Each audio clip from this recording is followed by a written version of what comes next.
Sorry sa ginawa ni Dad. Gusto ko lang malaman mo na naniniwala ako sa'yo. Na ikaw yung biktima.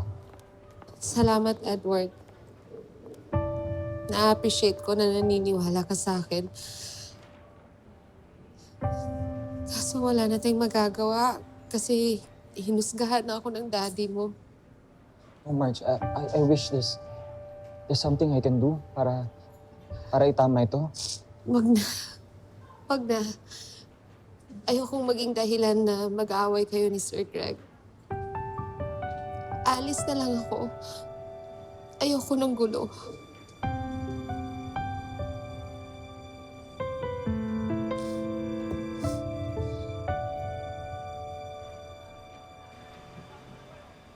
Dapat kasi yung nambasto sa'yo, kasuhan na natin. Tapos idamay na natin yung boss mo na wala namang ginawa kundi konsintihin yung mga sexual harassment sa opisina ninyo. Wag na. Malaking tao yung babagain natin. Tsaka, anong pang babayad natin sa abogado? Wala namang akong pera at trabaho. Kaya mo na. Ma, gusto kong mag-sorry sa'yo. Sorry, Bakit ka naman nagsusorry? Nahihiya po kasi ako sa inyo eh.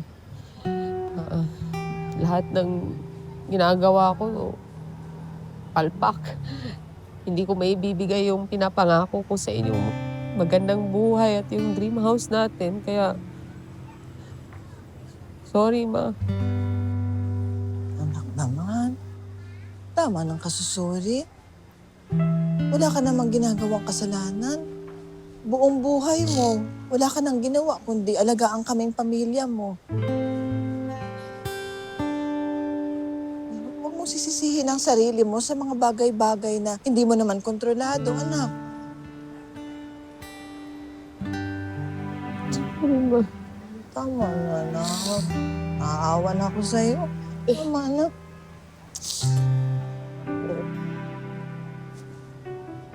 Baba.